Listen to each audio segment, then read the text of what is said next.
It's August 22nd, 2024, and I'm with Mr. John J. Jeckovich, and they're reading his book, Their Mother's Sons, and he's already back to active duty at the Battle of the Bulge. He's on the front lines, and we're reading from Chapter 15, Patrols on the Rhine and V-Day.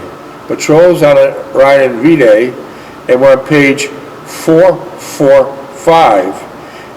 900 pages approximately to this book, so we have a lot more to read. Do you have your dog tag number, Mr. Jeckovich? 42069. Okay, that's the key that I can start opening up and reading. Do you feel up to reading today? What? Do you feel up to reading today? Would you like to read the book? Would you like to read the book today? No, my book? Yeah, you want to read it? Or No, you want me to read it? You can read it. Okay. And you feel up to taking any text message questions? I got some questions that came in from you. They did? Yeah, do you feel up to it today, or you want to wait? No, go ahead. Shoot them Okay. out. But before I take a look at text messages, I want to say you look extremely handsome today. I see you got a haircut. Got a haircut, got my nails Nails cut. done. You got a facial. You got new shirts and pants on. No, they don't know shirts. Yeah, Pants are all old pants and shirts. That's older shit. Well, old is one day old. You have a whole wardrobe, Mr. Jeckovich. I don't have a You're doing wardrobe. quite well. Yeah, so many text messages came in. Before I ask Mr. Jeckovich, we're going to talk that Mr. Jeckovich is knocking on the door of 100, and he's a World War II vet from the Battle of the Bulge. He waited till he got drafted so he could stay at home longer to take care of his mom instead of enlisting. If he got drafted, he bought more time. And that's why the book's called Their Mother's Sons. Their Mother's Sons. Mr. Jeckovich took care of his mother from when he was in kindergarten, and then his father died when he was a teenager, and all the way up to his the end of life for his mother when she was in her late 80s. And like Mr. Jeckovich, his mother, Ann Targus Jeckovich, was a very hard-working person. She worked many different jobs, and also when she worked at Carbrundum, she worked in her 80s. Tell us briefly about all the jobs your mother had. Well, she started at being a cook for Dr. Wright and his wife. And she had that job for about a year. She did the cooking for supper. And then she did stuff for the church, and then she did stuff for the student school. And what places did she work at? She worked at, like I said, Carbrundum. She worked at Kresge's. She worked at, What'd she do at Kresge's? huh? What'd she do at SS Kresge's? SS Kresge's. What'd she do there? She worked up in the stock room. Okay. No, she didn't work in the stock room. She worked upstairs in the office someplace. Okay. And what'd she do at Carbrundum? Worked small wheels inspector. Was that hard on her eyes? Well, I imagine. You had an interesting story about Carbrundum. She was working there in her 80s. And what happened? They tried to ask her to leave because she was there for so long. Yeah, she gave me a hard time. And what did the younger lady say to him? So when you take away my livelihood, I got children to feed, you take my livelihood away. Yeah, I'll pay the asses. So that was how the basis of the book is Their Mother's Sons. And when Mr. Jeckovich was in World War II, he had 3 girlfriends. One was Ann Mahaney in Owensboro, Kentucky, and the other was Jean Rowland Young in Haverford, West Wales. Can't find her. No, and we're still looking, and the third girlfriend was Renee. Renee was in Paris. And before I get into the details of these girls, what did you ever think at any of these times? These are all beautiful young ladies, wholesome family girls. How would you think your mother would have accepted them if you brought them home? Negative. Negative? Yeah, negative, yeah. It wouldn't have worked. No. Out of the three, Renee, Ann, and Jean, which one do you think she would have liked the best? Probably Renee. Renee. Okay, Renee is a former nun, a Roman Catholic, of course, and she found Yeah, well, out. she never got her bowels or nothing. She got into stupid resistance after that. Right. Before that. And the reason why she became in the French Resistance was why? Why did she? My brother got killed, the father got killed, the mother got killed, all that stuff. Yeah, so. So she's going to fight the war herself. Yeah, as Renee was in a convent for over a year, the Germans occupied Paris for 4 years. And the Germans are very brutal people during that wartime, I should say. And they killed her father, they killed her mother, and they killed her 2 brothers. And so she had second thoughts on her faith. She questioned her faith, like a lot of people do. And the Pope even questions his faith from time to time when something like this happens to you. And so she left the convent, and she moved back to Paris and into her house that was an art studio. She was an artist. Yeah. And at that time, her and many other people from Paris hated the Germans, hated the Nazis, how they're destroying the city. So she joined the French Resistance. And how did Renee gather her information for the French Resistance? Well, these top German officers would come in to get their picture taken. They didn't want a photograph, they wanted the picture actually taken. And she's a good photograph, she's a good painter. And as she's painting, 2 or 3 would get together and have a little wine or something, they start talking. They start dropping information. And so what did Renee do with that information? Well, give it to the Allies. I see. Did you ever see photographs of Renee wearing a machine gun belt and a machine gun? No. You never seen her with any weapons? No. I don't think she ever did. Okay. And so Renee was a very accomplished artist, and you met her in the park, and then when you went to her house/studio, what did you see inside that house/studio?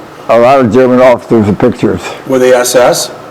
I don't know, I imagine so. There wouldn't be regular GIs going up there. You're right. Infantrymen wouldn't have the privilege. Yeah. And most SS have huge egos, and that sounds like something that fall right into place for having their portraits painted and them wearing their finest uniform. Yeah, they shipped that home right away.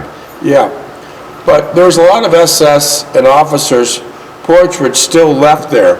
What do you think happened to those officers in SS? SS? They were left at Renee's studio. Why didn't they come for them? Who came for them? When you went to Renee's house/studio, on the walls there's a lot of portraits Of the German officers, yeah. and SS, but why didn't that particular soldier come back to pick it up? He's dead. Probably dead, or he's got different duties now. Did you ever look at the French Resistance location where they worked out Oh of? yeah, dumping area down in the sewer. Tell us about it. Well, the only thing that had modern was a stupid radio. And that was a means of communication. It was underground. Yeah. And the other person my father mentioned was Jean Young. They met in Haverford West. My father was The mayor, not a mayor, a councilman or something. Yeah, he was some type of government official of Haverford West. And then what took place there, Mr. Jeckovich had a pass for the evening, but he had to get back at a certain time, and he was in Haverford West walking, and it was getting close to his time to get back to camp, And what happened, he got sidetracked. He ended up in a residential neighborhood, and that's how he met Jean. Could you tell us that story? Oh, he asked her for directions. And she gave him the directions she wanted to drive, and she said, no, I'll get out. I'll get out. And where was she at? In her front yard? In the front yard, yeah. She was a little girlfriend talking and galloping away. Okay, that's how you met, by accident. And how did you further date her many times? Date her? Yeah, after that, how did you... Well, I was in the area for a while, so I come back and said, thank you for helping me out when I was lost. Oh, I see. And before you left to your next destination, did you not bring her Marmite cans and all types of really nice food for her family? Well, yeah, well, I got food for the people in that area, too. Number 10 cans. And you had your buddy take them by the 6x6s. I'm curious how a 6x6 would fit down that narrow. Well, from the mess sergeant. Yeah, but that 6x6 is very wide vehicle. How did it fit down the narrow roads of Haverford West? They had to put it covered over. And when you gave the supplies to Jean on 2 different occasions, was her family very appreciative? Oh, they hadn't seen that stuff for years. They cried their eyes out. So it was a good day. You did a good deed. Yeah. Didn't you tell them before when you got there, you have a gift from Uncle Sam? Yeah, I said Uncle Sam is supporting you now. Yeah. And He's trying to make the odds even. So what kind of, I'm curious, what kind of things did you bring to them? What kind of what? What kind of things did you bring? What type of food products did you bring? I brought her the number 10 cans of peaches, corn, and well, there's different varieties of the number 10 can, yeah. Number 10 can is a very large can. Well, It's a commercial size can. It's not something, no, I don't think you'd buy it a little bigger than that, a little bigger than that. Yeah, it's a nice size can. And so that was very nice. And getting back to the Gene Roland Young story, we located his first girlfriend, Anne Mahaney, in Owensboro. Yeah. And that was pretty easy to do. There was no tricks to that. And yeah, I made that trip a lot. Well, I was stationed there. Yeah, but I was saying it was very easy to locate Anne Mahaney 80 years later. The number was dialed, you're handed the phone, and what did you say to her? Oh, and 80 years ago later? Yeah, like 80 years later. The number was dialed, you were handed the phone, what did you say to her? I said, how you doing, Anne? And she said something feeble, and I said, well, she's 89 years old. Almost 95 or 8? Yeah, yeah. So I took the pictures out for my mother up. Okay, so we're guessing that she probably had a case of Alzheimer's, and she was very feeble, but at least we reached her. Yeah, well, she's probably living alone. Yeah, at least we reached her, and then for many, many years, you had Anne Mahaney's picture on the wall of your office. Once you hung up from that phone call, what did you do? I took it out, put my mother up. There you go. They're mother's sons. It goes around and around and around. That's beautiful. And where did you put Anne Mahaney's picture? I wrapped them up in a towel, and I thought I put it in a filing cabinet, but we can't find the damn thing now.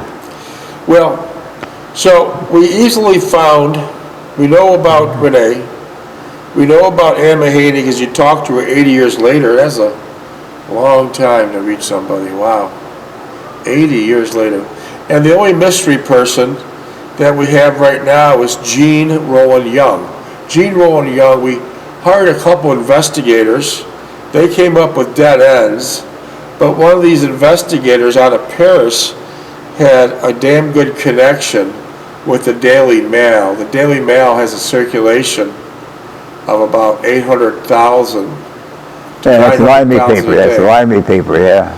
Yeah, for out of London. So what we had done, they wrote a full-page story on Mr. Jeckovich. If you put John Jeckovich, the Daily Mail. They wrote a full-page story about him in search for Jean Rowan Young or her family, and so far, after Nothing coming up.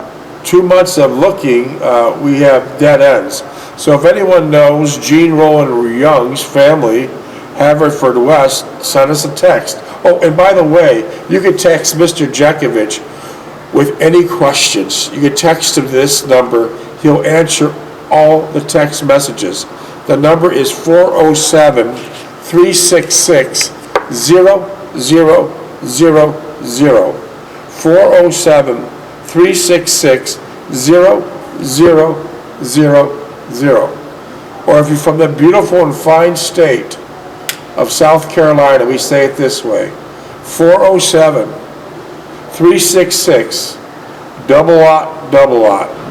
South Carolina, 407-366-0000.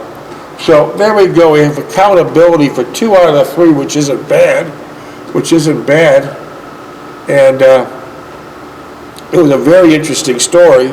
And towards the end, when you're visiting Renee in Paris, you from the base, the second base, rehabilitation base you're stationed at after you were wounded by a sniper and shrapnel, you were 30 miles north of Paris.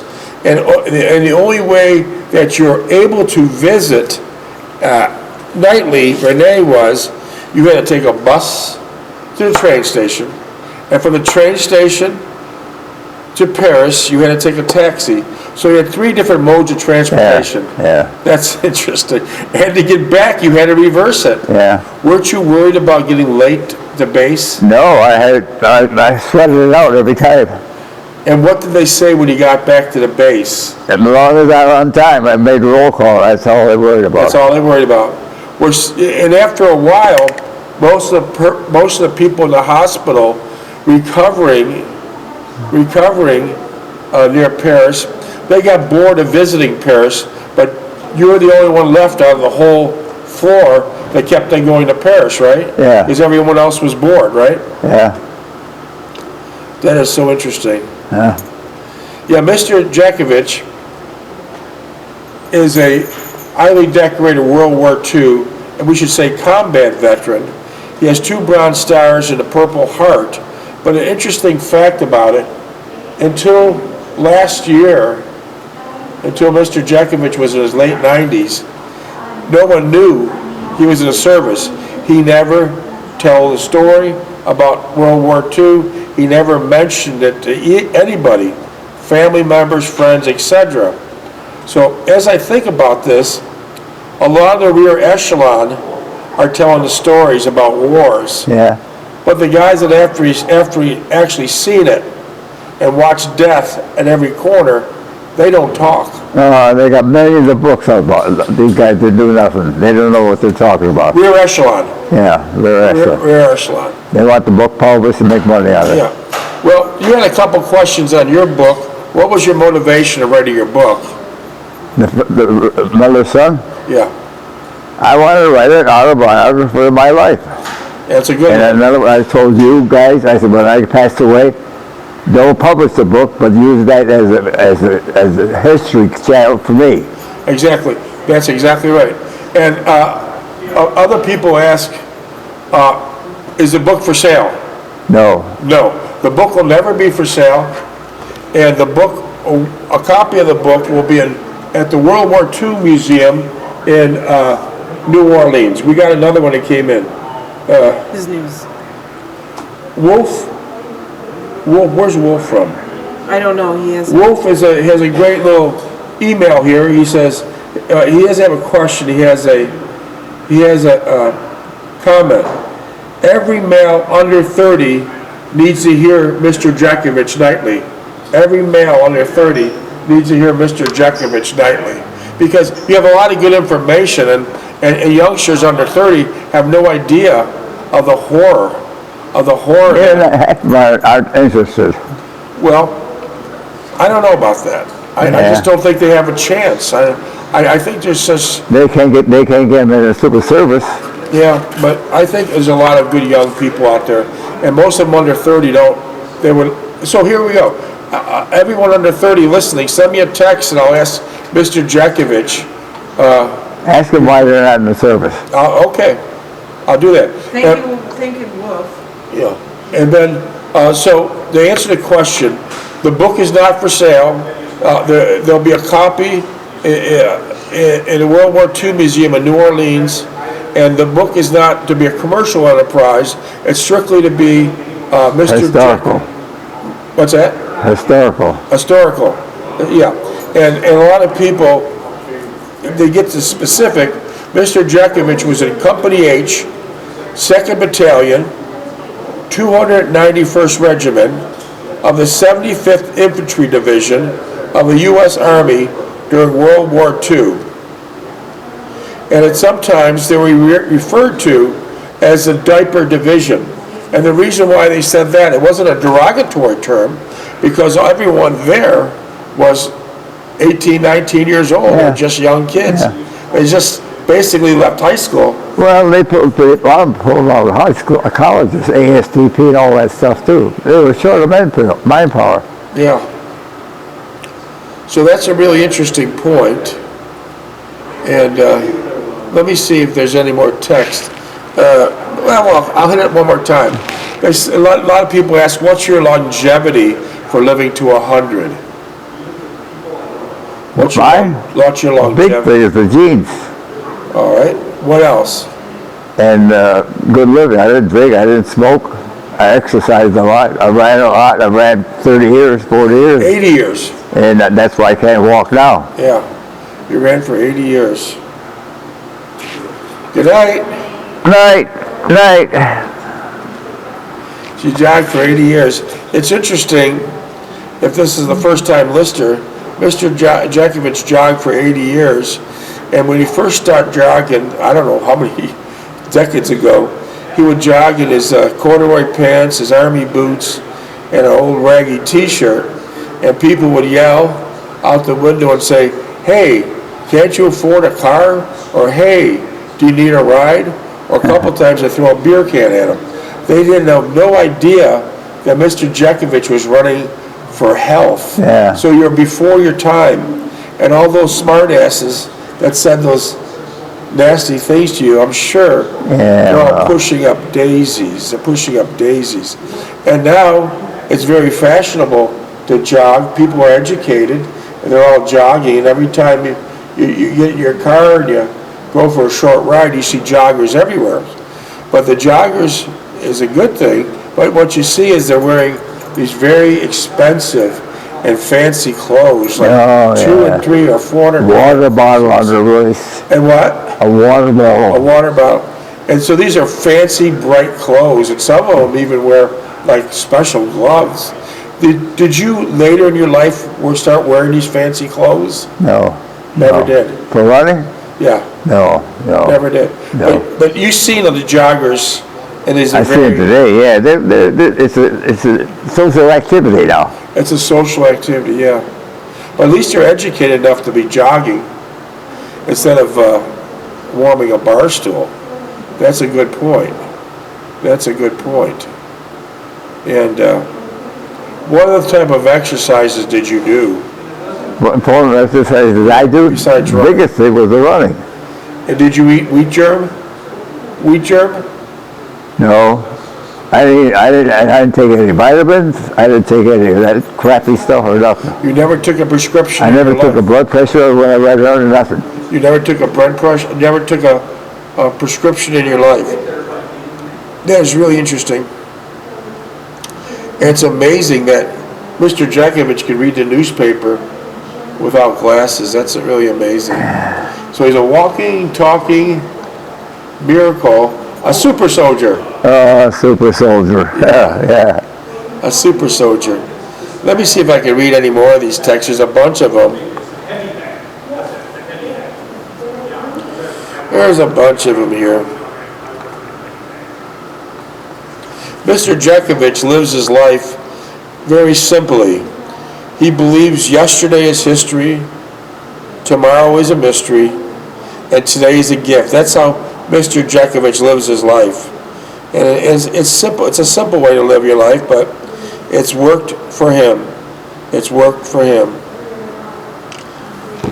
Are you going to be writing another book, Mr. Jeckovich? Huh? Are you going to be writing another book? Not here, no. But what would your next subject be?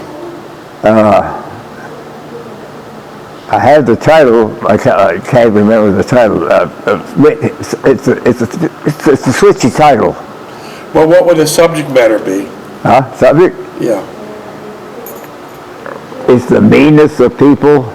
The people have no care for anyone else, and there's not the culture that was here 34 years ago. I see. It's dog eat dog here now. Yeah. Everybody thinks they want to make money and they want big jobs. All right, good. Let me expand on that because I've heard. They all want an eagle. Yeah, well, let me expand on that because I think you gave me a lot of good information in my last interviews. Some of the most poisonous people in the world come disguised as family. Some of the most poisonous people in the world come disguised as family.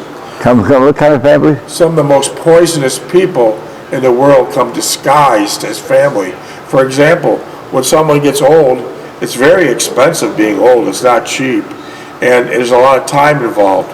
And generally speaking, when family members see an elderly person getting old and they realize it's very expensive to be old and a lot of time involved, most of these family members, they'll abandon you like a rat. They dump you. They'll abandon you like a rat from a sinking ship. They'll be like a rat abandoning you from a sinking ship. And a lot of people don't know. It's very hard being an old person. Being old is not for wimps because it's tough. It's a tough way to go. And many times you'll outlive your money. You outlive your money. It's not only hard being old, it's expensive. Well, then you lose your fiddle, you lose your mate and everything else. You wind up being alone. Yeah, well, that's another problem. But you could easily outlive your money. For example, someone said to me the other day that, oh, I'm going to retire. I have my house paid for, and I have $1 million in the bank. And I said, point blank, I wouldn't want to be you. I wouldn't want to be you. You'll outlive your money because, for example, let's just use some broad terms. If you're in assisted living, in a decent assisted living, it run you between $10,000 to $15,000 a month, and that's on the easy side. However, when you get old and your knees go, then you end up, when your knees go, then you have a lot more expenses, and you have to rely on many more people. Once your knees go, you're stuck in a wheelchair. And for example, you need someone to help you use the bathroom and shower, clothe, and move you around. It's hard when your knees go, and as you being a human cash register, it starts ringing a lot more. For example, if you wanted to live at home and your knees went and you needed help to pick you up and take you to the restroom or the shower, you need 2 full-time people. And that could easily, around the clock, 7 days a week, that could easily reach $40,000 a month. So by using that example, if you retired owning your house, $1 million in the bank, and you're spending each year for 2 people to care for you, that's $480,000 a year. 2 years you're broke. And so if you plan on living to 100, you better have a damn big nest egg because it is expensive. It is expensive getting old. And the saddest feature you see all over the United States is the relatives really, they don't give a damn. They're always hiding out. They have a great big talk about what wonderful sons and daughters they are, but it's all talk. And they don't follow through. Yeah. Right? They abandon them. Yeah, abandoning just like a rat abandoning a sinking ship. And that's a fact. And that's a sad fact. So 20 seconds. Look at what time they called me up one afternoon, called me all kinds of names. I don't want nothing to do with you. that's an absolute moral. He thought I was going to lean on his shoulder and wind up in his house. Yeah, that's a mortal sin. Yeah, That's a mortal yeah. sin.